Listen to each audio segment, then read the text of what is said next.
English single dad janitor solved $100 million problem in seconds. What the CEO did next shocked the whole company. 20 experts, 3 days, millions of dollars at stake. And just when Mercer Dynamics was ready to walk away, a janitor with a mop in one hand and a daughter waiting at home walked into the room, glanced at the whiteboard, and changed the future of AI with a single idea. Can a single father's scribble on a whiteboard outsmart a room full of experts? He thought no one was watching.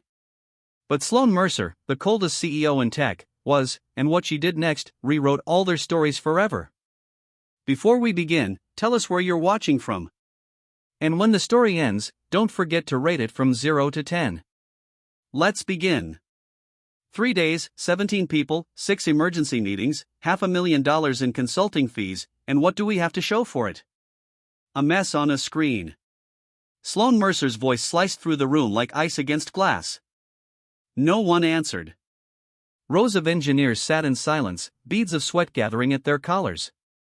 The massive LED display in the center of the boardroom glowed with failure, charts bleeding red lines of code cascading like a digital disaster. You have 5 minutes.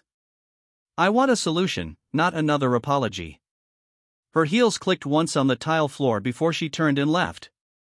The door whispered shut behind her, leaving behind the stale scent of burnt coffee and stress. Outside the glass wall, a janitor bent over to pick up a spilled soda can.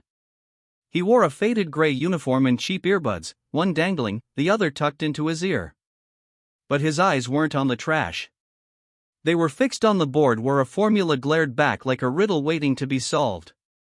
What secret did this janitor uncover that no expert could see? Gavin Brooks, 36, single father, janitor for the night shift at Mercer Dynamics.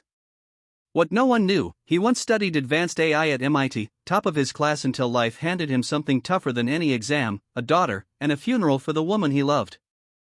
Inside the boardroom, the lights still glowed. The last team had left in defeat. Gavin stepped in, setting his mop to the side. The whiteboard stretched across the wall like a battlefield, equations mangled, logic loops twisted. He reached for a dry rag to wipe it clean and stopped. Wait a second, he muttered, eyes narrowing. Something in the math was wrong intuitively, not academically. They were using a linear model on nonlinear behavior. Rookie mistake. Dangerous in the wrong hands. He picked up a red marker. Carefully he erased a segment, drew a sigmoid curve, circled 2 swapped variables, and underlined a misweighted node. Then he stepped back, crossed his arms, and nodded to himself. They've been looking at it backwards, and you think you've got it right. The voice behind him was calm, but laced with iron. Gavin turned.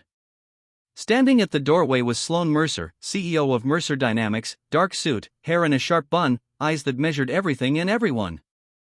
I wasn't trying to mess with anything, Gavin said quickly.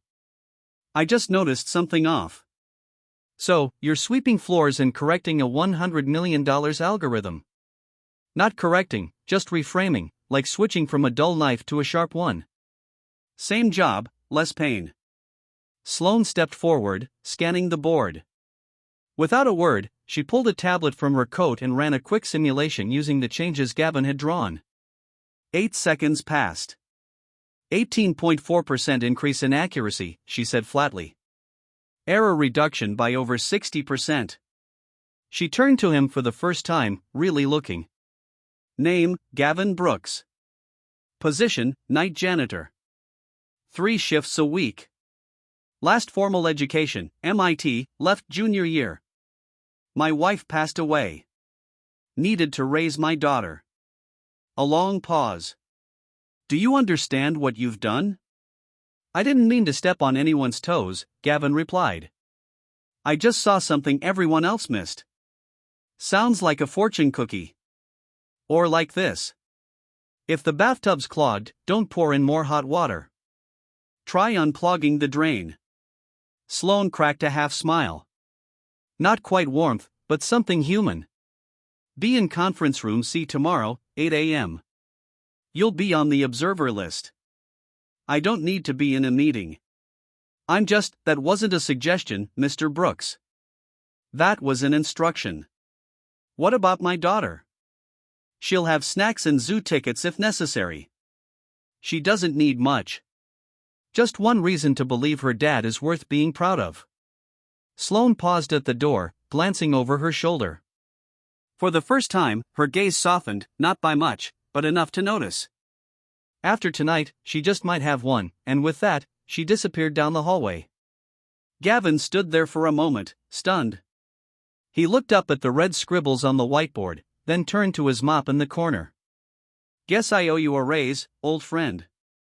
Gavin didn't sleep much that night, not because of nerves or excitement, but because Lena refused to go to bed until he told her the whole story, every detail. So, she just walked in. And you weren't scared. Sweetheart, he said, brushing a wisp of her hair behind her ear, when you've held your wife's hand in a hospital and told your daughter she can't ask for her anymore. CEOs don't scare you.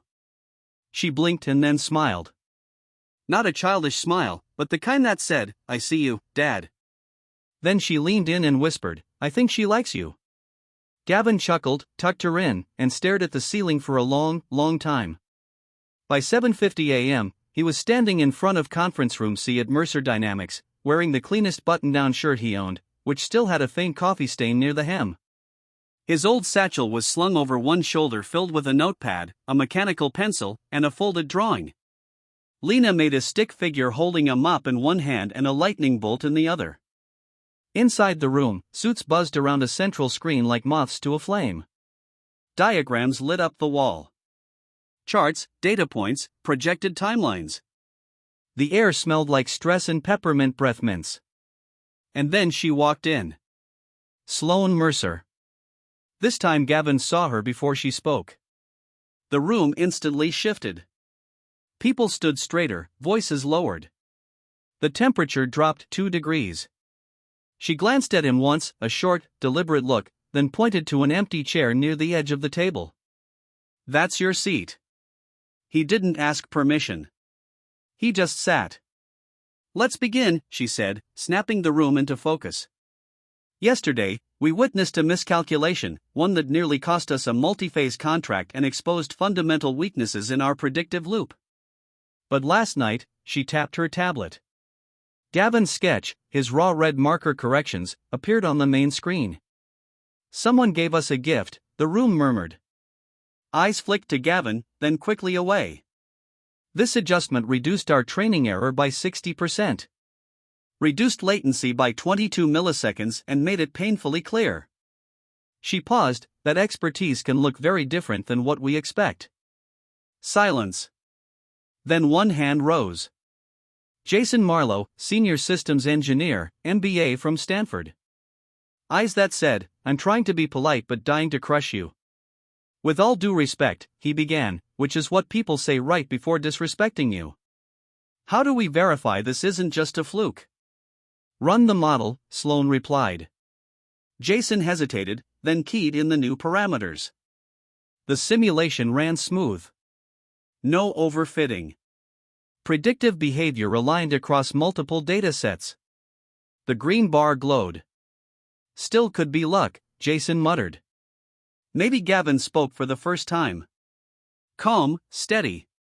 But if it is, I hope we're smart enough to learn from luck when it walks in with a mop. A few quiet chuckles. Sloan didn't smile, but she did nod very slightly like a judge acknowledging an unexpected but valid argument. After the meeting, she caught up with him near the elevators. You held your own, she said. I wasn't trying to. That's why it worked. They rode down together, silence at first.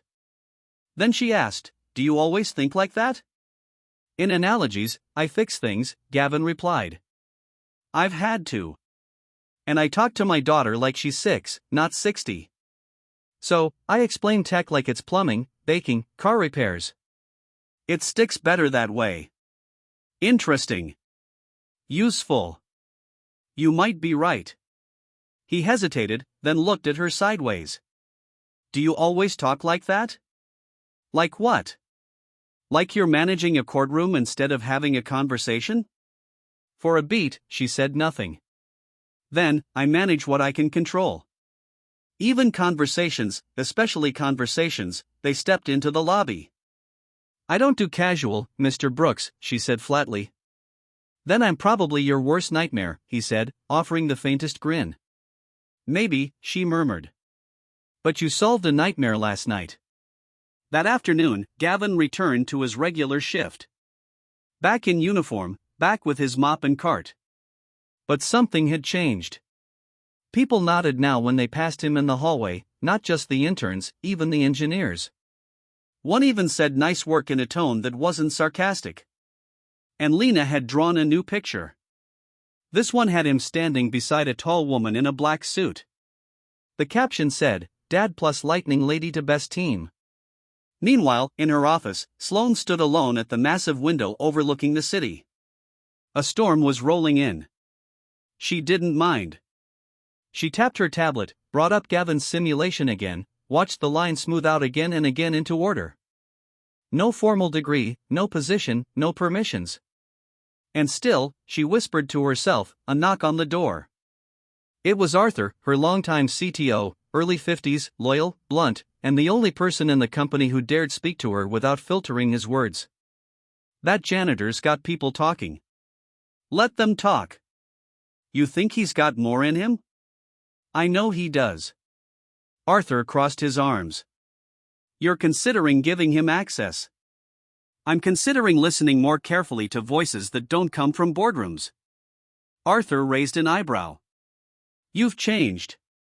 He made the system better, Sloan said simply. No, Arthur replied. He made you better. She didn't respond. But she watched the rain begin to trace soft lines across the glass, and for the first time in a long time, she didn't feel the need to solve anything. Not right away.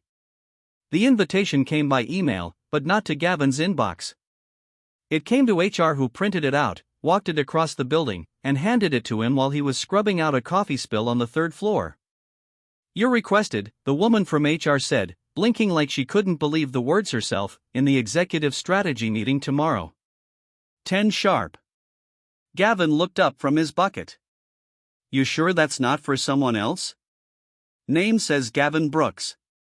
Title says janitor. Sounds about right. Says guest contributor, technical observation role. Whatever that means. It means they're out of ideas. He said, standing up and wiping his hands on a rag, and getting desperate.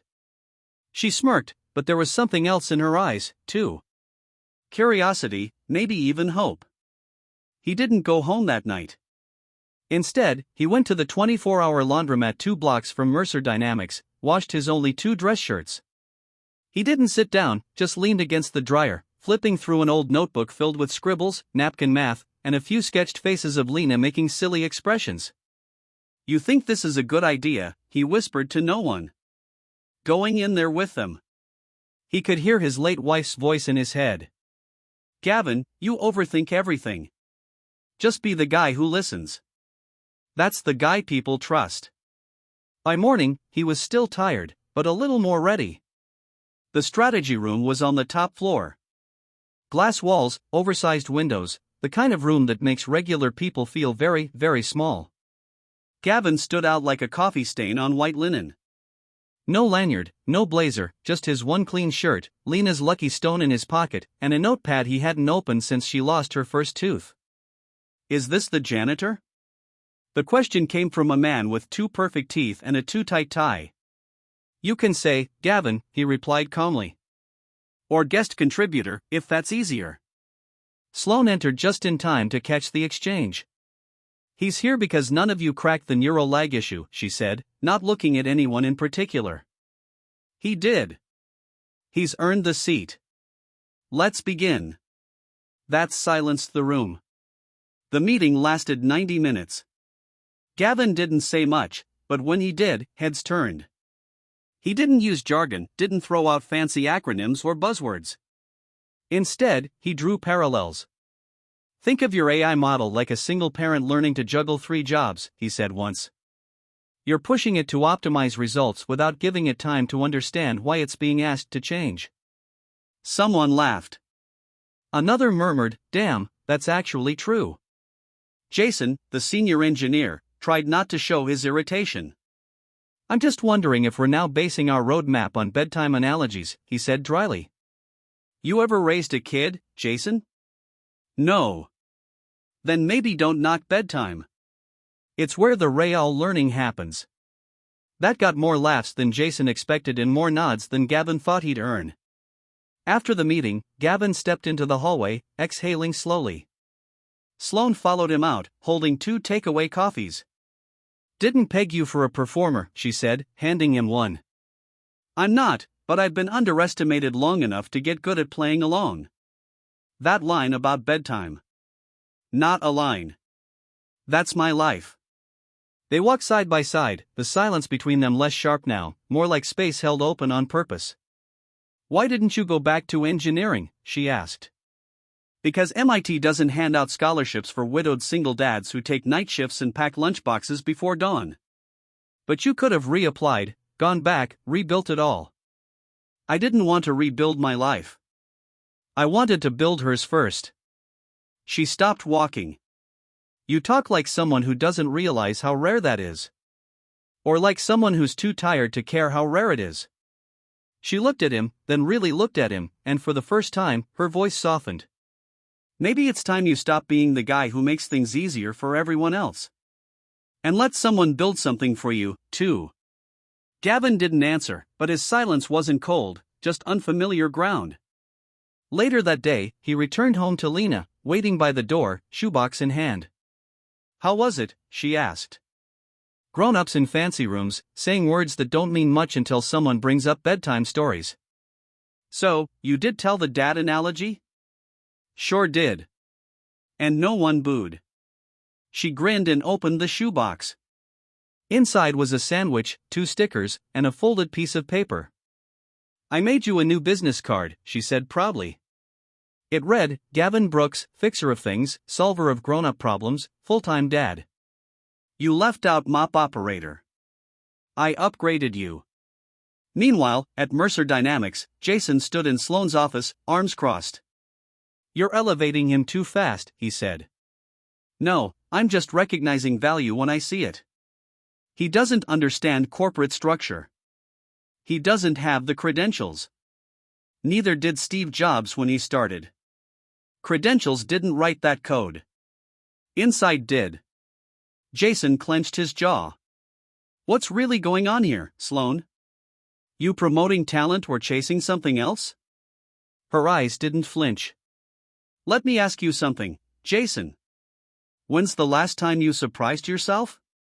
He does that every day and doesn't even call it ambition. He calls it surviving. Jason left without a word. Sloan sat down, opened her laptop, and stared at the simulation results again.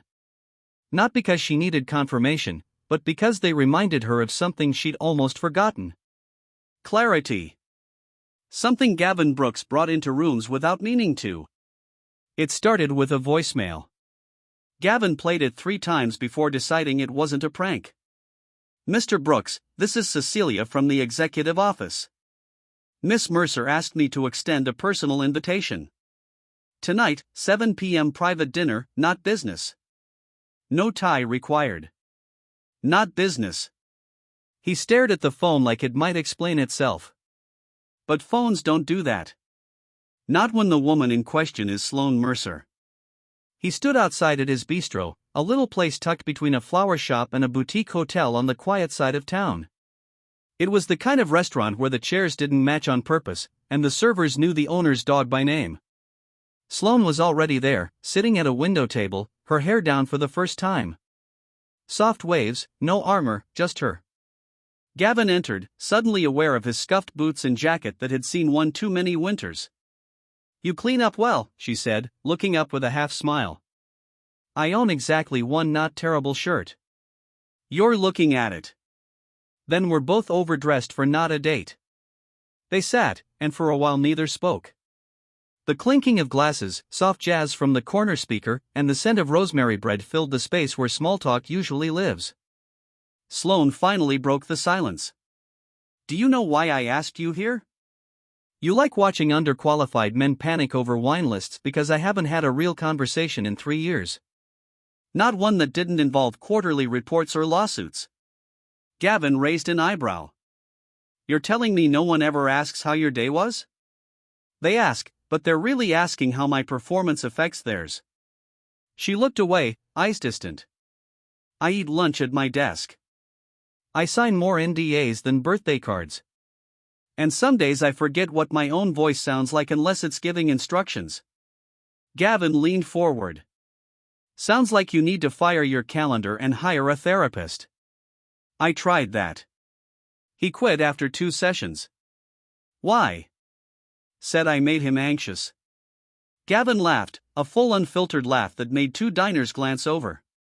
Sloan looked at him surprised, then joined in. Quietly at first, then more freely. There it is, he said, nodding. What? The human part of the glacier. She tilted her head, amused. You always talk like this. Only when I'm too tired to pretend I belong here.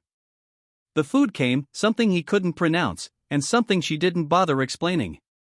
It didn't matter. For the first time in years, Sloan ate slowly. Gavin listened without interrupting, and the conversation drifted to childhoods, to the moment you realize your parents are just people, to favorite books and bad movie endings, to loss. I still hear her voice sometimes, Gavin said quietly. When I'm not thinking, like when Lena falls asleep in the car or when I smell cinnamon on cold mornings. Your wife? Yeah.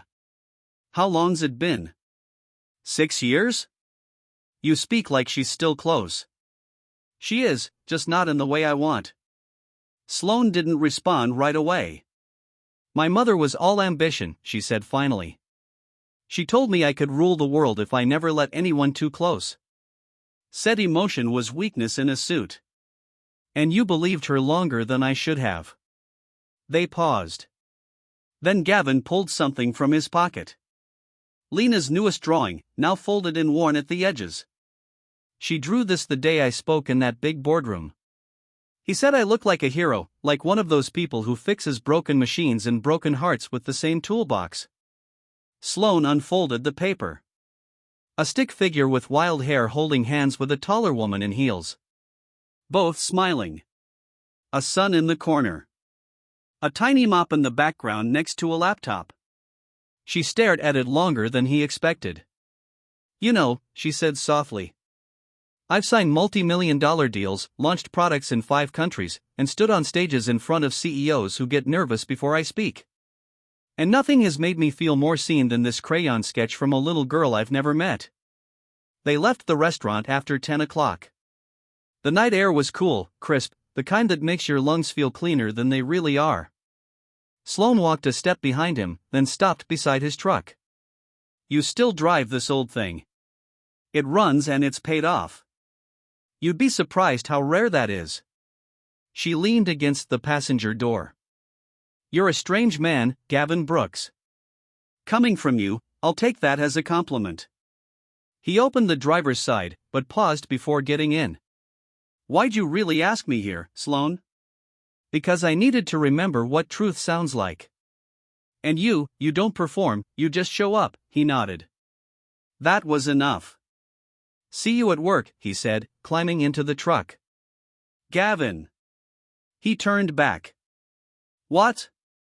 I like bedtime stories. And with that, she turned and disappeared into the night, heels clicking like punctuation on a sentence neither of them wanted to end. The next morning started just like any other. Gavin dropped Lena off at school. She gave him a hug tighter than usual and whispered, "You're shining, Daddy." People are starting to see it. He smiled the whole way to work. Until he walked into Mercer Dynamics and felt it, the change, the shift in temperature, not in degrees, but in demeanor, fewer smiles, colder glances, and silence that didn't feel like peace. It felt like tension coiled behind polite nods. He tried not to let it bother him, but as he reached for his ID badge, a security guard, one he'd joked with just last week, stopped him. Sorry, sir. You've been moved off the janitorial roster. What? Your clearance is now executive access. CTO's orders. Guess you've been promoted. The words felt more like a warning than a welcome. In the elevator, Jason Marlowe was waiting. Tie straight, jaw tighter than usual. New title, he said, not bothering to smile. Didn't realize there was one. Oh, there is. Special technical advisor to the CEO. Must be nice to skip the ladder. I didn't skip anything, Gavin said calmly. I'd been climbing for years, just on a staircase no one bothered to look at. Jason stepped closer, voice low. Let me give you some advice, Mop Man. These people smile to your face because Sloan says so. But they're not your friends. You don't belong here. Gavin looked him straight in the eye. If I waited to belong, my daughter would still be hungry. I didn't come here to be liked. I came here to build something that works. Later that morning, in the strategy room, the team reviewed Gavin's suggested optimization for the autonomous response model. His calculations were right. His solution was clean. But the room sat frozen. Jason spoke first. We ran the numbers again. Gavin's logic checks out, but we're not implementing it. Sloan looked up sharply. Excuse me. It's untested at scale. No precedent. We'd be taking a PR risk using code from someone who doesn't even have a college degree. You're saying the math is fine, but the resume isn't? Jason didn't blink. We're a billion-dollar firm. Our clients don't want janitor genius headlines. They want pedigree, stability, legacy. The room nodded slowly, hesitantly. Gavin sat quietly, not defending himself, just watching like a man who's been through worse storms and knows which way the wind is blowing. Sloan's eyes locked on him. Gavin, do you want to respond? He leaned forward, voice steady. I get it. I'm not what you expected. And maybe that's uncomfortable. But if the numbers work and the system improves, then who's really being unprofessional? The man fixing the problem or the team ignoring the solution? And if I'd come in here with a Stanford degree and a $1,000 blazer, you'd be calling this innovation. But because I smell like bleach and wear my daughter's sticker on my laptop, you're calling it a liability. A pause. Then if a man's value is measured by how expensive his mistakes are, maybe it's time we start measuring value differently. The room was silent. Sloan stood slowly. We'll implement the update. Jason didn't argue, not out loud, but his glare said everything. That afternoon, Gavin found Sloan on the rooftop balcony. She was staring at the skyline, arms crossed, jacket off, sleeves rolled. Tough room, he said softly. They're used to predictable outcomes and polished origins. You're not. No, she said. I'm used to excellence no matter where it hides. They stood quietly for a beat. Then Gavin asked, Why are you fighting for me? She turned to him. Because you remind me of something I used to believe in before I traded it for board seats and branding guides. What's that? The idea that brilliance doesn't need permission. He smiled. That's a nice idea. Dangerous in the wrong hands. So is silence. But silence was exactly what followed. In the days after Gavin noticed fewer nods. Conversation stopped when he entered rooms. Slack channels he used to be copied on went quiet. Even the engineers who once asked him for advice now avoided eye contact. Only Arthur, the CTO, stayed the same. Gruff, honest, grounded. One evening, as Gavin reviewed code in the break room, Arthur sat beside him with 2 cups of black coffee. You rattled them. Didn't mean to. Didn't need to. You just exist. That's the threat. Feels like I'm being pushed out of a room I never asked to be in. That's because you're not playing their game. You're playing life. And life scares the hell out of people who've never had to survive it. Gavin looked up, tired. Am I wasting my time here? Not if you remember what time's worth. And not if you're doing this for more than just a paycheck. He looked down at Lena's drawing again, now creased from his pocket, but never torn. I'm doing it for her. Arthur clapped him on the back once. Then you're already winning. That night at home, Lena sat on the couch building a puzzle while Gavin reheated leftover stew. Did they like your new idea, Daddy? Some did. Some, not so much. You told the truth, right? I did. Then you did your job. He sat beside her, watching her small fingers move a sky-colored piece into place. What if people don't like me for doing the right thing? Then you look for people who do. Simple, wise, 6 years old. He kissed her forehead. You ever think about running this company one day?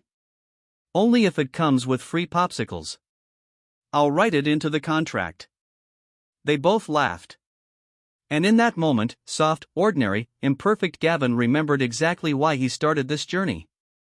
Not to be accepted, not to prove himself, but to create a world where his daughter wouldn't have to. Sloan Mercer didn't notice the first time. She breezed past the janitor's closet without looking twice. The mop bucket wasn't in its usual spot, but she barely registered it. Meetings bled into meetings. Deadlines barked. Investors circled like sharks. But by the third day, something strange crept into the air. Silence. The kind of silence that settles after a door slams and no one comes back. Gavin Brooks was gone. The empty seat in the back corner of the lab stayed empty. His name was quietly removed from the internal Slack channel. No memo, no explanation. Someone else was assigned to nightly code cleanup, but no one corrected logic the way he did. No one saw patterns the way he did. The AI models had started to drift again. Just a little, just enough. And yet, no one mentioned his name, except her. Sloan stood alone in the observation deck overlooking the testing lab. The floor below glowed with monitor light and soft chatter. She should have felt satisfied. The new update had passed internal tests. Stock was up 4.7%. On paper, it was a win. But inside her, something felt missing. She found herself looking at the corner Gavin used to stand in, hands in pockets, head tilted, eyes squinting like he could see the soul of a line of code, now just an empty space. A cleaner swept silently past, not stopping to offer input. Of course, he didn't. He was just there to clean like Gavin was until he wasn't. That night, back in her office, she stared at her desk. It was pristine, perfect like always, except for a faint brown stain near the edge, barely noticeable unless the light hit just right. It had been a coffee spill. Gavin's first meeting. He'd set down his thermos and apologized instantly. Sorry, this thing leaks hope and caffeine in equal measure. She hadn't laughed then, but now she didn't want the stain wiped away. She stayed late. Everyone had gone home, but she wandered the halls like a woman in someone else's life. In the hallway near the sublevel, she passed the break room, lights dimmed, chairs stacked. On a small corkboard by the door, pinned among old flyers and shift reminders, was a tiny envelope. Her name was written in uneven purple crayon. To Miss Mercer from Lena Brooks. She stared at it for several seconds, unsure whether to smile or break. She took the envelope gently like it might vanish if touched too quickly. Inside was a folded piece of paper with stars drawn in every corner. In the center, in a child's careful handwriting, were only a few lines. Thank you for believing in my dad. He used to smile when he talked about you. Now he doesn't smile much, but I still do.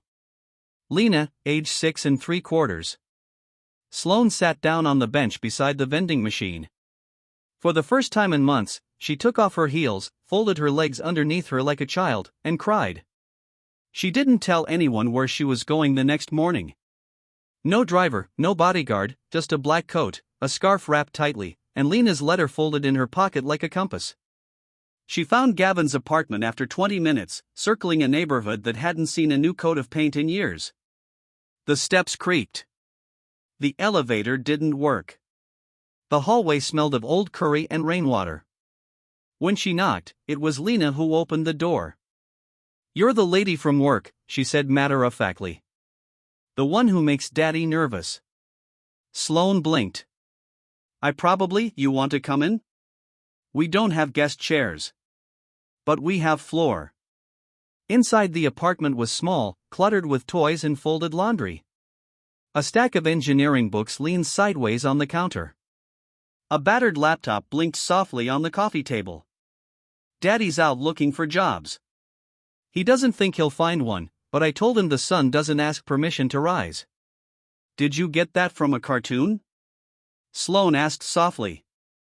No, from Daddy. Lena pulled out a box of Legos and pointed to the floor. You can build with me.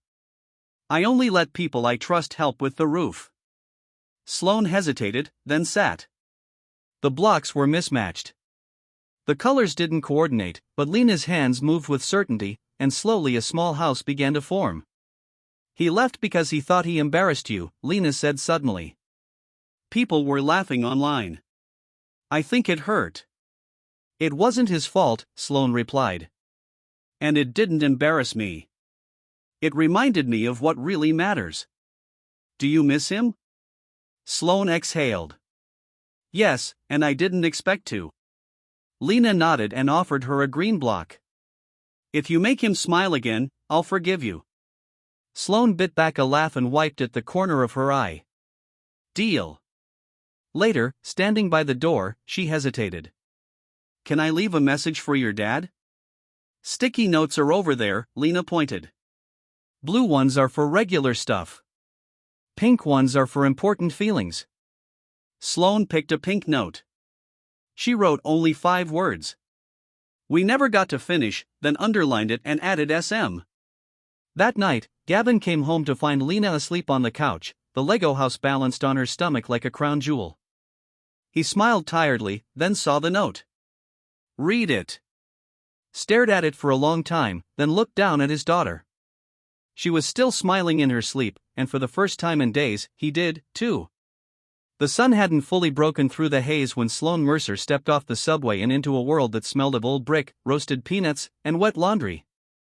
She walked briskly, her heels muted on the cracked sidewalk, trying to ignore how out of place she looked in her tailored coat and clean lines. But this wasn't the kind of neighborhood where appearances were currency. Here, people traded in quiet survival. Apartment 3B sat at the end of a hallway that echoed every footstep.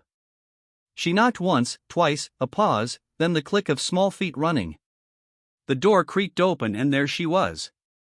Lena Brooks in a glittery unicorn t-shirt and mismatched socks, her curls held back by a paperclip.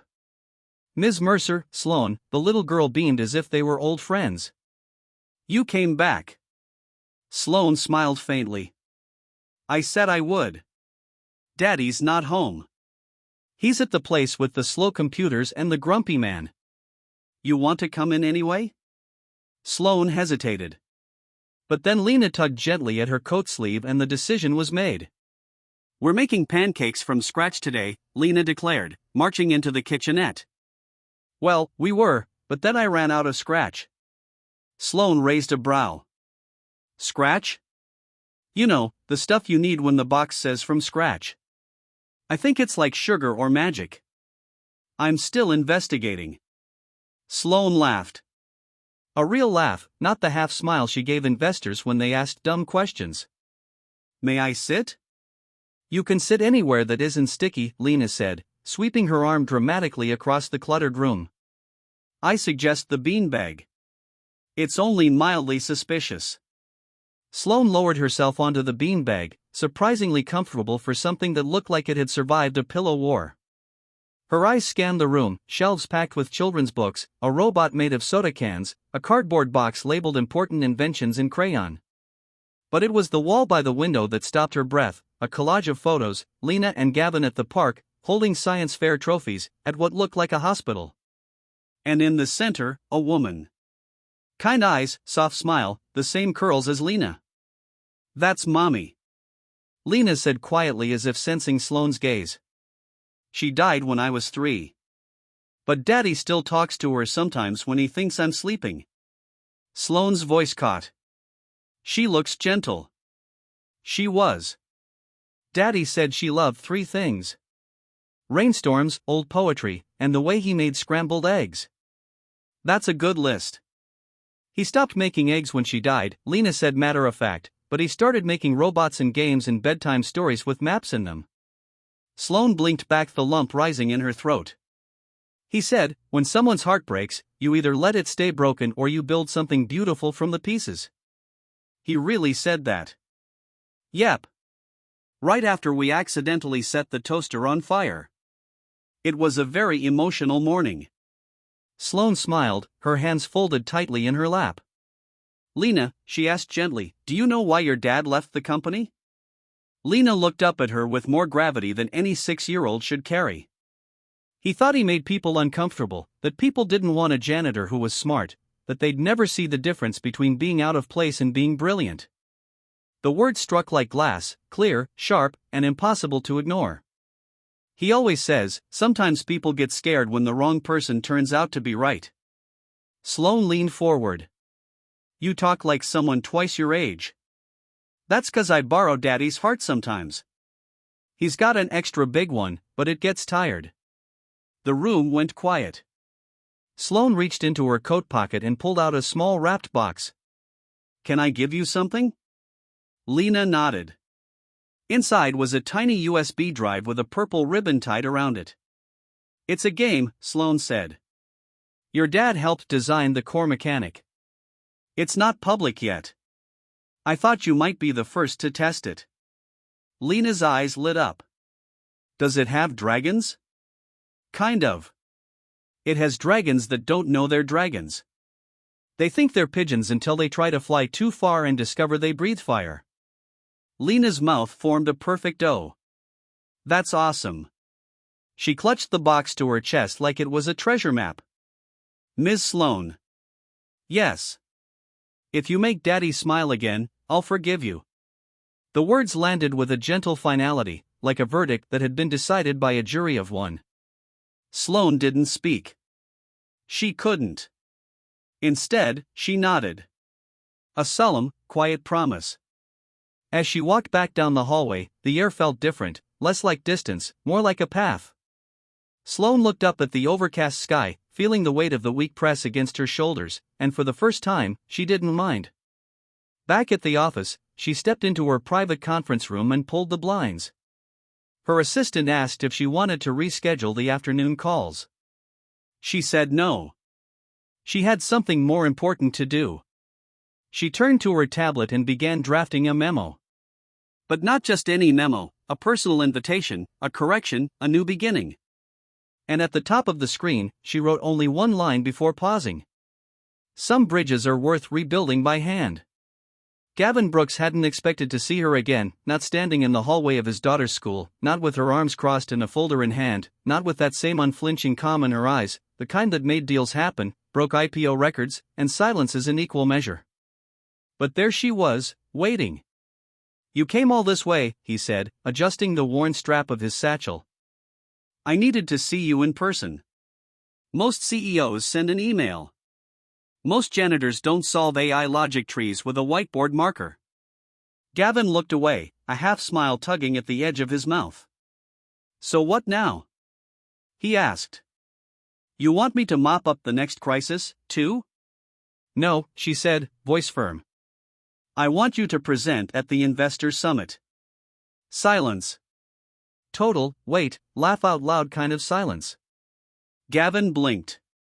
You want me? What? Take the stage. Explain the algorithm revisions you inspired. Walk them through the simplified AI learning loop. Be the person they associate with our breakthrough. Sloan, I don't do suits or speeches or rooms with more than 6 people in a fire exit. You don't need a suit or a script. You need truth. And you have that in spades. They'll see me, the guy who used to clean floors.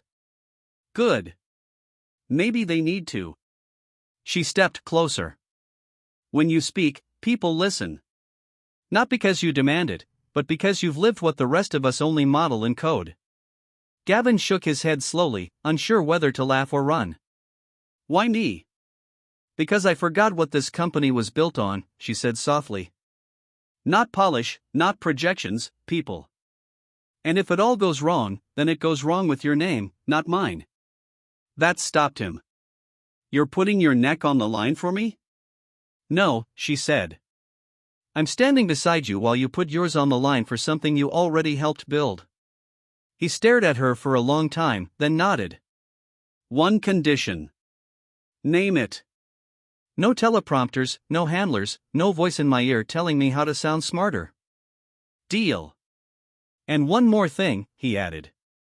Yes. Don't disappear again. Not for me. Not from Lena. The air shifted. She didn't smile, but something warmer, quieter flickered in her eyes. I wasn't planning to.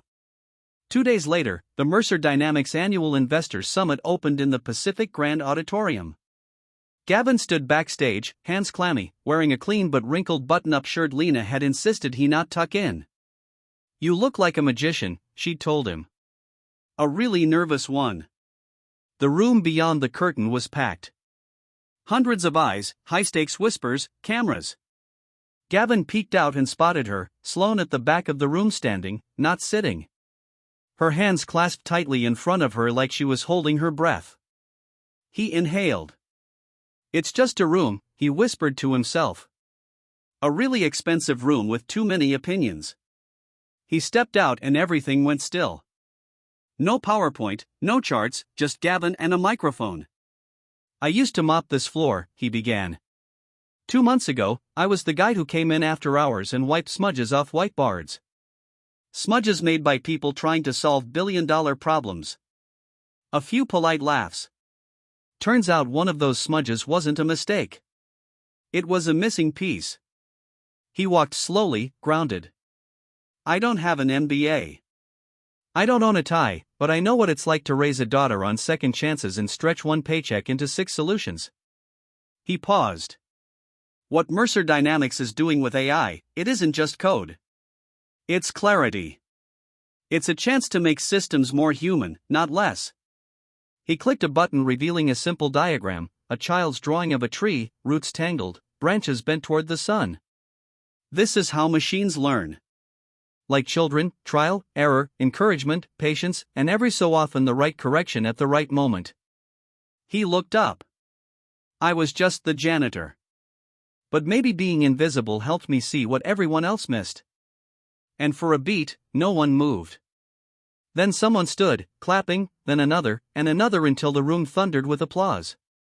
Not for polish, not for power, for something far rarer. Truth. Backstage, Sloan exhaled for the first time in 20 minutes. Lena tugged on her sleeve. He didn't use any fancy words. That's why it worked. That's exactly why it worked, Sloan whispered. Does this mean he gets promoted to Superdad? She smiled. He already was.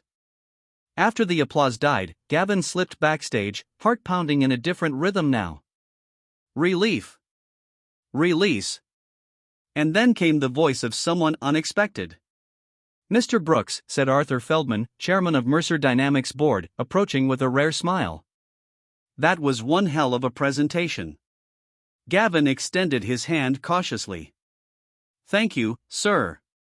You're not the janitor anymore. Effective immediately, we'd like to bring you in as lead innovation advisor. Gavin blinked. I don't know what to say. Don't say anything. Arthur grinned. Just don't stop doing what you're doing. He disappeared into the crowd and Gavin stood frozen for a beat before turning and finding Sloan standing in the corner of the hallway, quiet, waiting. He approached slowly. So, I'm guessing that went better than expected. You made a ballroom full of millionaires question their egos, she said softly. Not bad for a night's work. I didn't do it alone. He looked past her. Lena had fallen asleep on a velvet bench, her tiny fists curled around the game cartridge he'd promised she could play after Daddy's scary speech. I said a lot of words out there, he continued. But the only ones that mattered were the ones I didn't get to say. Like, thank you for showing up, for seeing me, for not running when it got uncomfortable. Sloane's voice trembled just slightly. I don't run anymore. I just circle the block a few times before I knock. Gavin smiled, stepping closer. You know, I thought I was doing this for Lena to give her something better. And now I think she gave me something better. A reason to stop hiding behind good enough, a reason to try again. Sloan nodded, then after a breath. What happens next? Next? Gavin said, glancing back at Lena. We go home. We read a bedtime story. We try not to burn the eggs in the morning. He looked at her. And maybe if you're not too busy saving the company, you join us for pancakes. Sloan raised an eyebrow. You cook terribly, but I serve with style. Then it's a date, she said softly. A breakfast. Don't get carried away. One step at a time, Brooks. That night, as the city lit up in gold and violet hues outside his apartment window, Gavin sat on the edge of his couch, Lena curled against his side. He looked at her, then at the email pinging on his screen. Subject: Welcome to the leadership team. But it wasn't the job title that stuck with him. It was the quiet heartbeat of something else. He wasn't the man behind the mop anymore. He was the man who had learned how to be seen without changing who he was, and somewhere between the mop and the mic, he had found his voice. The boardroom was empty now. Gone were the suits, the spotlights, the polite applause that shook the rafters earlier that day. Only the ghost of tension lingered in the carpet, the kind that doesn't dissolve until someone finally says what should have been said long ago. Gavin stood by the window holding a lukewarm cup of coffee. Below, the city buzzed as if nothing had changed, yet everything had. Behind him, the door opened softly. Sloan, wearing the same black blazer from the presentation, though it hung a little looser now, like the pressure had drained from her shoulders. Finally. Didn't expect you to still be here, she said gently. Didn't expect to feel like I belonged here, he replied without turning around. Silence, not awkward, just thick with unsaid things. She walked toward the opposite end of the room and sat down at the head of the long glass table. The chair squeaked softly under her. You were brilliant today, she said. I didn't memorize a word of it. That's what made it brilliant. He smiled, finally turning to face her. Then, so why do I still feel like I might wake up in my old uniform tomorrow? Because people like us don't come from the kind of world where dreams feel safe, she said, voice quiet. We build, we protect, but we rarely receive. He watched her carefully. Now you included, especially me. She stood up and walked over to him, stopping a few feet away. You asked me once why I came back to see you. Why I didn't just let the story fade. Yeah. It wasn't because of PR or optics or even the algorithm. She looked down at her hands, fidgeting. Something rare in a woman who once told a Fortune 500 investor to his face, either get in or get out of my way. I came back because you made me feel something I hadn't felt in years. He said nothing, just waited gently. It wasn't just the way you saw things in code. It was the way you looked at the world. Like broken pieces weren't something to discard, but something to build from. That's because I'm made of broken pieces. Exactly, she whispered. She stepped closer. Do you know what it's like to spend your whole life being the smartest person in the room and still feeling utterly alone in it? He nodded slowly. Do you know what it's like to hold back good news because there's no one to share it with? Every time I brought Lena home a drawing from work that I was proud of, he said, and she'd clap like I'd cured cancer. She laughed, soft and full this time, then quietly. You scare me, Gavin. That caught him off guard. Why? Because you're not trying to impress me or fix me or chase something. I'm just here. Exactly. And I don't know how to stand still.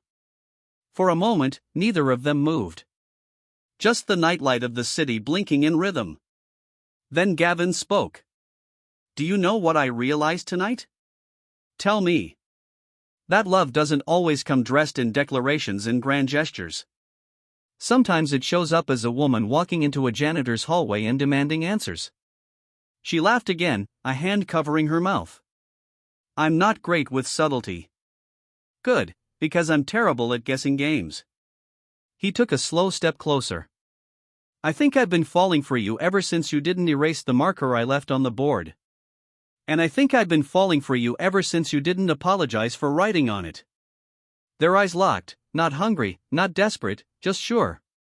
They moved closer gently until their foreheads touched, breathing the same unhurried air. Then she whispered, Can I ask you something? Anything? Do you think it's possible to build something real out of something that started by accident? He pulled back slightly, met her eyes. Some of the best stories start when someone walks into the wrong room. You think this is a story? No, he said softly. I think this is a chapter we almost didn't get to write. She closed her eyes, let the words settle, then opened them again.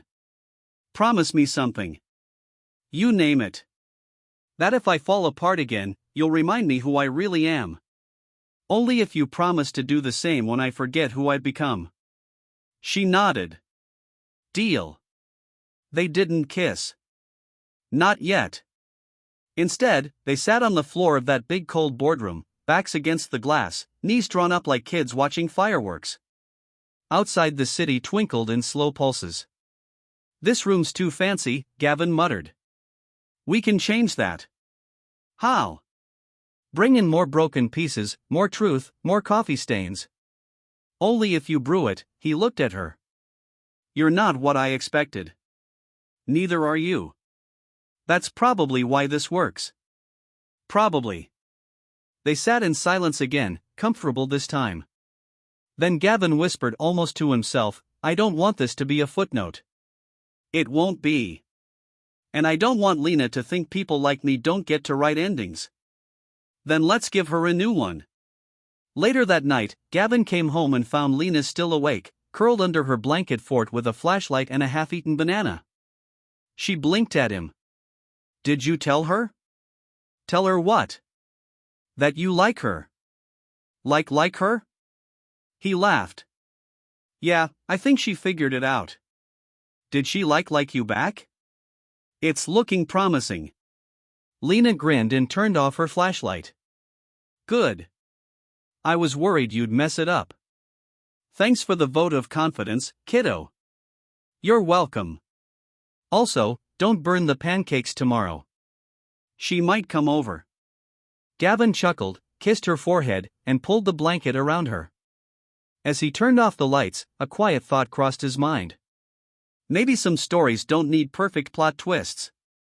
Maybe all they need is the courage to begin again. Sunday mornings in Gavin's apartment were sacred. The kitchen smelled like cinnamon toast and coffee, the kind made too strong and poured too fast. The window was cracked open just enough to let in a breeze that carried the hum of weekend life, bikes whizzing by, kids laughing down the hall, the city finally breathing easy.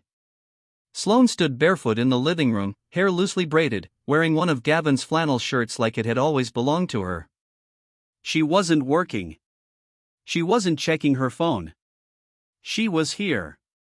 She's been in there for 30 minutes, she whispered, sipping her coffee. That's concentration, Gavin replied, cracking eggs one-handed into the pan. It usually means either something magical is happening or she's feeding goldfish to the toaster again. Should we be worried a little? A quiet ding came from the corner. Lena's voice called from behind the bedroom door. Dad, Sloan, you need to see this. They glanced at each other, eyebrows raised. Gavin wiped his hands on a towel and led the way. Sloan followed, coffee in hand. Inside, Lena was perched at the edge of Gavin's old desktop, eyes wide and glowing with mischief. On screen was the game Gavin had coded for her years ago, Lena's Labyrinth. A simple maze game with puzzles and power-ups and an AI pet dragon named Sparks. But today, something had changed. A glowing update available button blinked on the screen. What's this? Sloan asked. It's not for me, Lena whispered. Gavin chuckled. Actually, it is. He knelt beside her and clicked update. The screen faded. A loading bar appeared. Then, pixel by pixel, an animation began to play. Not part of the original game. It started with a cartoon janitor sweeping a hallway under flickering office lights. A tiny paper airplane flew in and hit him in the back. He turned around to find a woman in a business suit holding out a crumpled sketch of code. Sloan gasped. Is that keep watching? Gavin said quietly. The cartoon janitor took the paper, looked at it, smiled.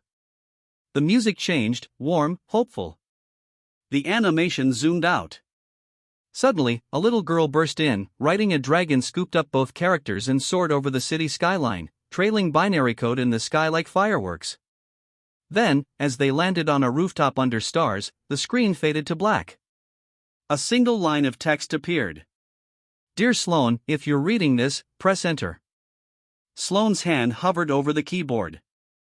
Her voice was barely a whisper. "This is really happening." "You'll want to press enter," Gavin said, a bit sheepish. She did. The screen bloomed with a slow cascade of photos, drawings, and memories. A grainy security cam of Gavin scribbling on the whiteboard that night. Lena holding up a world's best dad mug, grinning. Sloan asleep on Gavin's shoulder during a late-night brainstorm. All three of them laughing over pancakes, messy hair, and syrup on noses. And finally, text again. "You gave me back my voice. You saw the value in me before I knew how to show it. You didn't fix me. You walked beside me while I grew. So now I'm asking, will you be part of our family forever?" At that moment, Gavin stepped behind her, quiet, steady, holding a small open box with a simple gold ring. "No diamonds, no flourish. It's not perfect," he said. "But neither are we, and that's what makes this real." Sloane's eyes welled. She turned slowly, looking down at the ring, then up at the man who once swept hallways in silence and now stood steady in his own light. "You didn't just write a proposal," she whispered. "No, you wrote our story. And I want to keep writing it with both of you." From the corner, Lena, arms crossed, one eyebrow raised, declared, "Say yes, please." "He can't cook alone." They all laughed, tears and joy tangled in one beautiful, clumsy breath. Sloan took the ring, slid it on her finger. "Perfect fit." "Yes, Gavin Brooks," she said, voice thick. "Yes, 1,000 times over." That evening, the three of them sat out on the fire escape, watching the sun melt behind the buildings. Gavin held Sloane's hand in one, Lena curled against his other side. The city buzzed beneath them, but they were still. Sloan leaned her head on his shoulder. "What do we tell people?" she asked. "The truth," Gavin said. "That a janitor fell in love with the CEO. That a man who nearly gave up found a woman brave enough to stay. And that a little girl with a toy dragon made it all happen." Lena chimed in, not opening her eyes. "Exactly." "That's not a story," Sloan whispered. "That's a miracle." He kissed the top of her head. "Funny how the smallest things change everything." As the stars blinked on one by one, Gavin looked out at the horizon. Once so far away, now just the edge of a new beginning. He had spent years cleaning up messes made by others. But this was the first thing he'd built for himself. Not a fairy tale, not a rescue, just three imperfect hearts choosing each other. And in that quiet, messy, beautiful truth, he finally found home. And that was the story of how a janitor's quiet genius, a little girl's hope, and a CEO's second chance came together to rewrite what family really means. But now, I'd love to hear your story. Where are you watching from today? Drop a comment and let me know. I read everyone and your words mean more than you know. If this story touched your heart even a little, please subscribe to Real Stories Diary so you never miss another tale of love, redemption, and the quiet power of kindness. There's always another chapter waiting. Thank you so much for spending your time with me. Until next time, stay kind, stay hopeful, and never underestimate the power of a gentle heart.